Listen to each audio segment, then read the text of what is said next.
देखो मैं ये तुम्हें पहले बता दूं कि ये वीडियो ना ज़्यादा ही और वीडियो की तरह हाईली एडिटेड होने वाली है और ना ही इसमें कोई बुलशिट बातें करी जाने वाली है, जिसमें तुम्हें 12 तरीके बताए जाएंगे जिनका यूज़ करके तुम अपने ड्रॉप शिपिंग या ई कॉमर्स स्टोर में 30 से 40% का आरटीओ रिड्यूस कर सकते हो और कई बार 50% भी कर सकते हो। तो चलो वीडियो को चालू करते हैं, ठीक है। देखो पहला पॉइंट आता है इंक्लूड टीयर 1 और टीयर 2 सिटीज़। देखो यूट्यूब पे अगर तुम जाओगे ना तो तुम्हें ज़्यादातर लोग यही बताएंगे कि जब भी तुम अपना कैंपेन लॉन्च करो तो उसमें से एक्सक्लूड कर दो 7 सिस्टर को और वो पिन कोड जिनसे ज़्यादा आरटीओ आता है। लेकिन कई बार क्या होता है कि उन ये सब करने के बाद भी तुम्हारा आरटीओ कम नहीं होता। ऐसा क्यों होता है?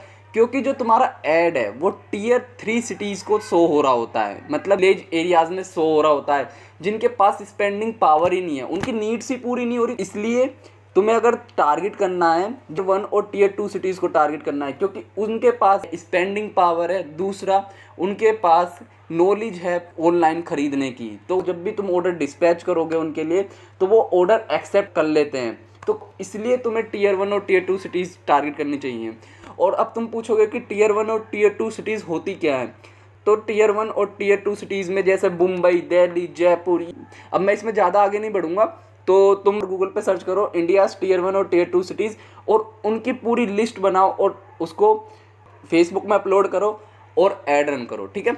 दूसरा पॉइंट आता है हमारा आउट ऑफ डिलीवरी कॉल। देखो सब लोग बताएंगे तुम्हें कि तुम्हें जब भी ऑर्डर आए कि कस्टमर को एक कंफर्मेशन कॉल करना चाहिए, लेकिन कोई तुम्हें ये नहीं बताएगा कि तुम्हें अगर अपना आरटीओ रिड्यूस करना है तो तुम्हें एक आउट ऑफ डिलीवरी कॉल भी करना चाहिए। मैंने कई लोगों को देखा है कि वो आउट फॉर डिलीवरी कॉल भी करते हैं जिससे कि उनका आरटीओ रिड्यूस होता है और ये मैंने भी एक्सपीरियंस करा है। आउट फॉर डिलीवरी कॉल करता हूँ तो मेरा आरटीओ रिड्यूस होता है। तो तुम आउट फॉर डिलीवरी कॉल भी कर सकते हो, मतलब जब कस्टमर को ऑर्डर उस दिन डिलीवर होना होता है उससे 2-3 घंटे पहले तुम कस्टमर को कॉल करते हो। देखो तीसरा पॉइंट आता है आरटीओ कॉल। अब जो लोग बोलते हैं कि आरटीओ कॉल करना चाहिए, अब तुम क्या करते हो आरटीओ कॉल में? सिर्फ कस्टमर से ही पूछते हो कि सर आपका आज ऑर्डर डिलीवर होने वाला था, आज आपने ऑर्डर एक्सेप्ट क्यों नहीं करा। लेकिन एक्चुअल में तुम्हें पता ही नहीं चलता कि एक्चुअल में प्रॉब्लम क्या है। कस्टमर बोल देता है कि मैंने ऑर्डर कैंसिल कर दिया, मेरा घर पर नहीं था, लेकिन तुमने एग्जैक्ट में एक चीज़ नहीं पूछी कस्टमर से, उसकी एज और उसका पर्पस खरीदने का प्रोडक्ट को। तो उसकी एज और पर्पस पूछो। जब भी कोई आरटीओ आता है तो उसकी एज पूछो, उसका पर्पस पूछो प्रोडक्ट खरीदने का। ऐसे करके हमने एक क्लाइंट थे हमारे, उनकी 70% डिलीवरी रेट आ रहा था। तो हमने जब एज पूछी क्लाइंट की तो हमें पता चला कि जो 70% आरटीओ आ रहा है वो एज है वो सिर्फ 23 से नीचे वाले लोगों की है, मतलब उनके पास स्पेंडिंग पावर ही नहीं है। तो वो कहाँ से तुमसे प्रोडक्ट खरीद पाएंगे। तो आरटीओ कॉल करो तो उनसे कस्टमर से एज पूछो, पर्पस पूछो और कई बार डिलीवरी बॉय के बारे में पूछो कि डिलीवरी बॉय का बिहेवियर कैसा था उनके साथ। तो ये सब पूछो और रीज़न पूछो साथ में, ठीक है। फोर्थ आता है एनडीआर कॉल, ठीक है। एनडीआर कॉल ज़रूरी है। एनडीआर कॉल से तुम्हें ये पता चलेगा कि अगर तुम्हारा एनडीआर कॉल 50% से ऊपर जा रहा है तो ये समझो कि तुम्हारा आरटीओ ज़्यादा आने वाला है, क्योंकि आगे के ऑर्डर भी ये जो डिलीवरी बॉयज़ हैं ये डिलीवर नहीं करने वाले, क्योंकि पता नहीं क्या है इनका, अलग ही इनका खेल चलता है। तो एनडीआर कॉल करना ज़रूरी है। कस्टमर से पूछो कि वो किस वक्त अवेलेबल है अपने घर पे या किस वक्त वो एक्सेप्ट कर सकता है प्रोडक्ट को, ठीक है। तो उस वक्त ऑर्डर को शेड्यूल करो। देखो फिर आता है प्रीपेड ऑर्डर कि देखो अगर तुम सारे ऑर्डर सीओडी पे ले रहे हो ना तो तुम्हारा 100% आरटीओ ज़्यादा रहने वाला है, ठीक है। अब प्रीपेड ऑर्डर में लोग क्या करते हैं कि बस और स्टोर की तरह क्या करेंगे 10%, 5% इस तरीके के ऑफ़र बना के क्या करते हैं कस्टमर को सेल करने का ट्राई करते हैं, प्रीपेड ऑर्डर लाने का ट्राई करते हैं। लेकिन कई बार क्या होता है कि कस्टमर को स्ट्रेटजी पता होती है, कस्टमर नहीं चाहता प्रीपेड ऑर्डर लेना, क्योंकि जब तक तुम कस्टमर को कुछ वैल्यू नहीं दोगे, कस्टमर को कुछ एक्सपीरियंस नहीं दोगे या फिर कस्टमर को कुछ प्रायोरिटी नहीं दोगे, वो प्रीपेड ऑर्डर नहीं करेगा। तो एक अपना ऑफ़र बनाओ अच्छा सा जिससे कि तुम प्रीपेड ऑर्डर मैक्सिमम कर सकते हो। इस स्ट्रेटजी से मैंने कम से कम अपना प्रीपेड ऑर्डर 30 से 40% पहुँचाया है कई बार। और ड्रॉप शिपर्स की तरह मत बनो, थोड़ा अपना भी दिमाग लगाओ और अच्छी तरीके से एक अच्छा ऑफ़र क्रिएट करो प्रीपेड ऑर्डर लाने के लिए, ठीक है। तो और प्रीपेड ऑर्डर लाने का एक फ़ायदा ये भी है कि अगर तुमने सिर्फ 10% प्रीपेड ऑर्डर लाना स्टार्ट कर दिया अपने स्टोर पर तो तुम्हारा जो डिलीवरी परसेंटेज अगर 50% है तो वो 60% तक पहुंच जाता है और तुम्हारा जो कैश फ्लो है वो कैश फ्लो मेंटेन रहता है। तो प्रीपेड ऑर्डर पे भी फोकस करो, ना कि सिर्फ सीओडी पे। देखो यूट्यूबर्स बोलेंगे कि तुम सीओडी से स्टार्ट करो, लेकिन सीओडी से स्टार्ट कर सकते हो, लेकिन पूरी तरीके से सीओडी पे डिपेंड नहीं रह सकते, ठीक है। तो कुछ परसेंटेज प्रीपेड ऑर्डर का लाने का ट्राई करो, ठीक है।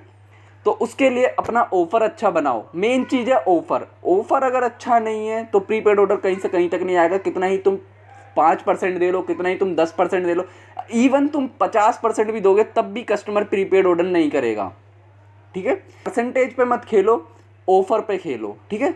ऑफ़र अच्छा बनाओ।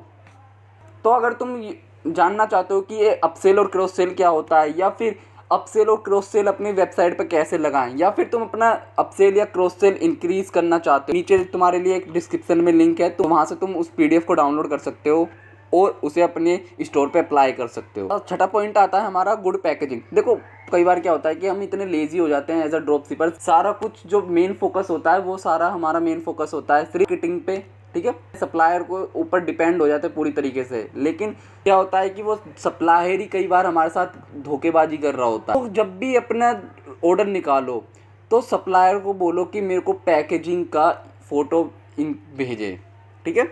तो पैकेजिंग का फ़ोटो मंगाना ज़रूरी है सप्लायर से कि वो किस तरीके की पैकेजिंग कर रहा है। अगर वो सप्लायर पैकेजिंग का फ़ोटो नहीं भेजता तुम्हें, तो उस सप्लायर के साथ काम मत करो, ठीक है।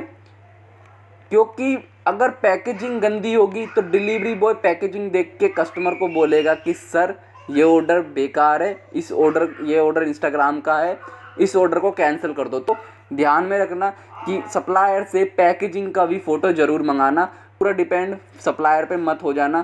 फिर आता है हमारा सातवां पॉइंट, जो है कि डोंट यूज़ रोपोसो और सोर्स एंड फी, राइट। अभी तुमने सबको सुना होगा कि सब रोपोसो सोर्स एंड फी को प्रमोट कर रहे हैं, ठीक है।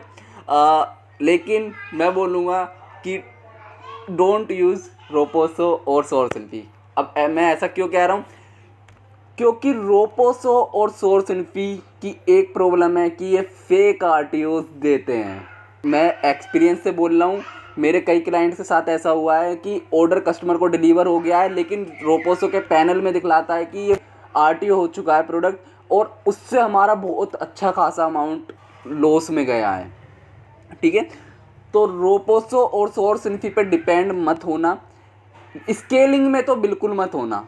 शुरुआत में रोपोसो से क्या करो, ऑर्डर को डिस्पैच करो, शुरुआत में 50 से 60 ऑर्डर निकालो, डिलीवरी चेक करो, कस्टमर को कॉल करो कि क्या रीज़न आ रहा है RTO का। फिर उसके बाद तुम शिफ्ट हो जाओ अपने सिप्रोकिट पे। मैं बता रहा हूँ, मेरे एक प्रोडक्ट का 45% डिलीवरी रेट था एक टाइम पे रोपोसो पे। वही प्रोडक्ट का डिलीवरी परसेंटेज मैंने मैक्सिमम 80% तक पहुंचाया है। तो रोपोसो पे पूरी तरीके से डिपेंड नहीं होना, ना ही सोर्स एंड फी पे, ठीक है। मतलब किसी भी मार्केट प्लेस पे डिपेंड नहीं होना। यार उनका पर्पस क्या है, उनका पर्पस है बिजनेस करना, ठीक है। तो बिजनेस का सबसे मेन पहला पर्पस होता है खुद को प्रॉफिटेबल करना, ठीक है। तो हर किसी पे डिपेंड नहीं होना। 8वां पॉइंट है व्हाट्सएप ऑटोमेशन। अब देखो कई बार क्या होता है कि अगर ऑर्डर निकाल लो सिप्रोकिट से, तो सिप्रोकिट एक व्हाट्सएप मैसेज भेजता है कस्टमर को कि जहाँ पर कस्टमर को बताता है कि आपका ऑर्डर इस तारीख को डिलीवर हो जाएगा आपके पास। ये डेली मैसेज भेजता रहता है, तो उससे क्या होता है कस्टमर एक एंगेज रहता है हमारे स्टोर के साथ। इसी तरीके से हमें उसे और एंगेज बनाने के लिए हमारे स्टोर के साथ हमें एक व्हाट्सएप ऑटोमेशन भी लगाना चाहिए, ठीक है। व्हाट्सएप ऑटोमेशन जैसे जब भी कोई कस्टमर तुम्हें ऑर्डर करता है तो कस्टमर को एक पर्सनलाइज मैसेज जाना चाहिए, जिससे कि एक तुम एज अ ब्रांड शो करो, ठीक है। कस्टमर का एक नज़रिया बने कि हाँ ये मेरे साथ कंपनी फ्रॉड नहीं करेगी। वो पर्सनलाइज मैसेज तुम टेक्स्ट में भेज सकते हो, या फिर उसको वीडियो में भेज सकते हो, या फिर इमेज में भेज सकते हो। इसके लिए तुम कई सारे टूल यूज़ कर सकते हो, जैसे AI सेंसी, पेबली। ये चीज़ भी मैंने यूज़ करी है, तो उसने मेरे को 10 से 20% का RTO रिड्यूस करके दिया है कई बार। तो तुम ये भी यूज़ कर सकते हो। 9th पॉइंट है डोंट सेल चीप प्रोडक्ट्स। अब चीप प्रोडक्ट्स से मेरा मतलब क्या है, देखो ड्रॉप शिपर्स ज़्यादातर कौन से प्रोडक्ट सेल कर रहे होते हैं, ड्रॉप शिपर्स ज़्यादातर वो प्रोडक्ट सेल कर रहे होते हैं जैसे जिनकी कस्टमर को नीड ही नहीं है, वे बजा के प्रोडक्ट सेल कर रहे हैं। बस पैसे कमाने से मतलब है, ना कि कस्टमर को वैल्यू देने से। प्रोडक्ट कैसे सेल कर रहे होते हैं, और कार का शीशा टूट गया है और उस पर क्या कर रहे हैं, उस पर ग्लू लगा के, एक ग्लू आती है पता नहीं कौन सी, वो ग्लू लगा के उससे शीशा सही हो जाएगा। भाई कस्टमर बेवकूफ़ नहीं है, वो ऑर्डर कर देगा, बाद में वो कैंसिल कर देगा। और ऐसे ऑर्डर्स पे सबसे ज़्यादा जो ऑडियंस आती है वो Tier 3 की ऑडियंस आती है, ठीक है। तो तुम्हें कोई चीप प्रोडक्ट सेल नहीं करना है। 10वां पॉइंट है वर्क ऑन एड क्रिएटिव।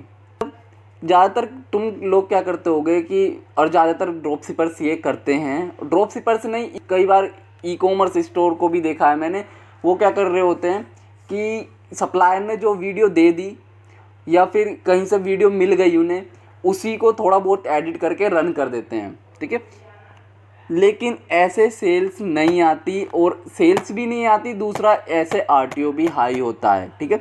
तो इसलिए अपना खुद का क्रिएटिव बनाओ, मार्केट रिसर्च करो अच्छे से, अपना कस्टमर का मार्केट अवेयरनेस लेवल समझो, मार्केट सोफिस्टिकेशन लेवल समझो, ICP समझो, पूरा अच्छी तरीके से मार्केट रिसर्च करो, फिर एक अच्छा क्रिएटिव बनाओ, ठीक है। ना कि सिर्फ किसी का ऐड लिया फिर रन कर दिया और बस फिर होप करने लग गए कि सेल्स आएगी, और सेल्स आ भी जाती है तो कई बार क्या होता है कि 90% RTO रहता है। ऐसे मैंने कई बार एक्सपीरियंस करा है कि मैंने 3 प्रोडक्ट रन करे थे और उनका जो RTO रेट था वो 80% था, लेकिन जब मैंने क्रिएटिव खुद का बनाया तो उनका RTO परसेंटेज कम हो गया, ठीक है।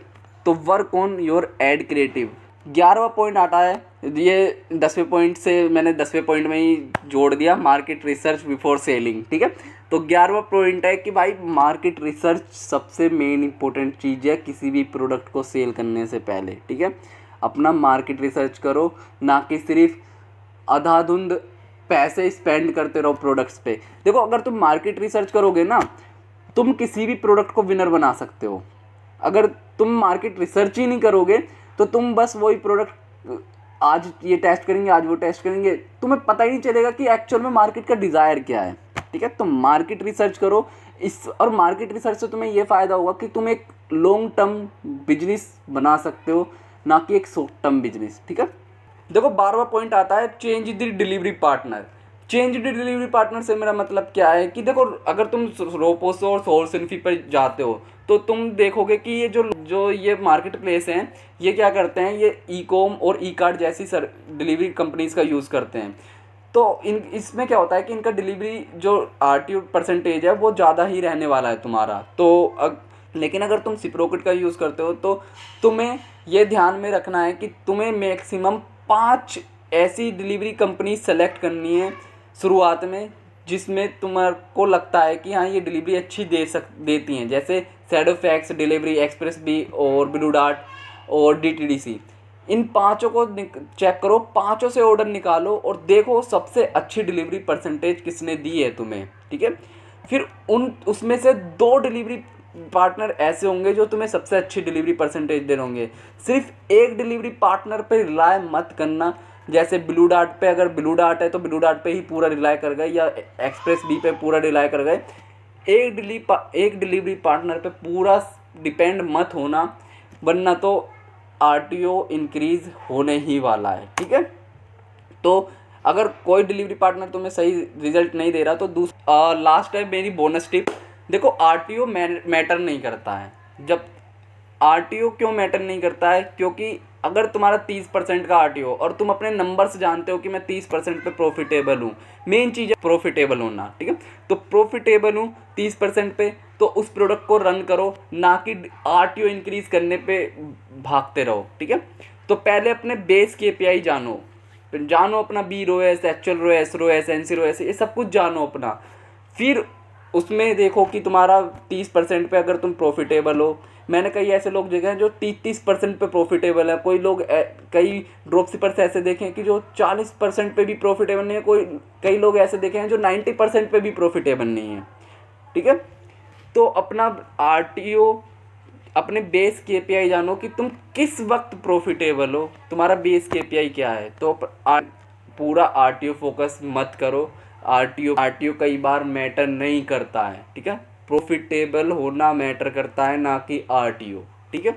अगर 30 पे भी प्रॉफिटेबल हो, स्टोर को रन करो, ठीक है। देखो ये वाला पॉइंट मेरे लिए है।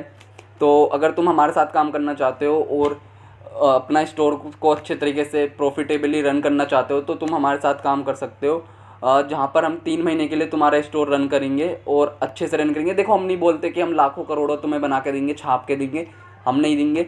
हमारा पर्पस होता है प्रॉफिटेबल बनाना। तो हम मार्केट रिसर्च करते हैं सब कुछ करके जब तुम्हारा प्रोडक्ट लॉन्च करते हैं, ठीक है। तो अगर तुम 3 महीने के लिए हमारे साथ काम कर सकते हो तो तुम मेरे को व्हाट्सअप पे कांटेक्ट कर सकते हो। नीचे व्हाट्सअप का ग्रुप लिंक दिया गया है, तुम उस ग्रुप को ज्वाइन कर सकते हो और मेरे से बात कर सकते हो, अपनी रिक्वायरमेंट बता सकते हो।